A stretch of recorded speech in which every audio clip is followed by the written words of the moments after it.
Samedi, en effet, au Méliès, vous allez pouvoir découvrir Tisane Club. Après le Ciné de Feur cet été, qui a réuni 200 personnes, la diffusion de 6 épisodes ici au Méliès Jean Jaurès. La série sera diffusée en intégralité.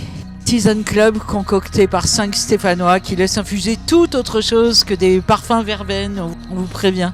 Le goût est plus noir pour le paranormal, disent-ils. Je définirais le paranormal comme tout ce qui est externe au réel, tout ce qui est surnaturel et tout ce qui n'est pas cru des scientifiques.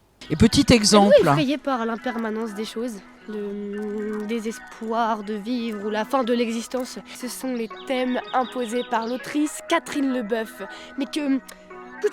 Voilà donc une chroniqueuse littéraire au jeu volontairement décalé. Elle apparaît en quasi-intro de chacun des 6 épisodes.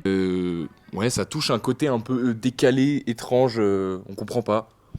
Et c'est ce qui nous plaît aussi.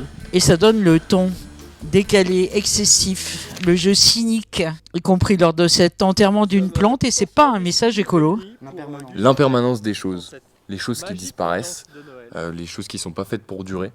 Et donc la plante, c'est un peu une espèce d'image de cet aspect-là. Alors la jeune équipe s'est inspirée autant de la série américaine Rick and Morty que du mouvement dadaïste français d'entre-deux-guerres. Si je résume, Dieu n'est pas à la hauteur, on ne connaît pas le monde dans lequel on met les pieds. Une manière de nous dépayser pour parler d'eux, en fait. Je rejoins un peu ce que vous dites, c'est surtout un prétexte dans la série pour parler d'autres choses à travers... En fait, c'est surtout une surface, le paranormal dans la série. On n'en voit pas tant que ça, même si c'est un thème principal. Derrière, ça nous permet plus de parler de mélancolie, de tristesse, d'angoisse, etc. Alors c'est une série tournée sur 2 ans entre Saint-Étienne et la Haute-Loire, en équipe, en collectif. Ce travail d'écriture, on l'a fait ensemble pendant le tournage, pendant l'écriture, pendant le montage. Et c'est pas du tout un travail que j'ai fait seul, mais qu'on a fait dans le collectif, quoi. Malgré la trame paranormale, les images sont simples, quasi sans effet, sans IA surtout. Surtout pas parce qu'on voulait que tout ce qui est dans la série vienne de nous, en entier. Alors c'est une série dont le ton distendu, décalé, parle de cette génération Z qui se demande bien ce qu'il attend dans le monde d'aujourd'hui. Étant jeune, on a tous 20 ans, on se pose des tas de questions sur l'avenir, ce qu'on va devenir, qu'est-ce qui est certain, qu'est-ce qui ne l'est pas. Et en fait, c'est un peu des personnages qui sont aussi paumés que nous.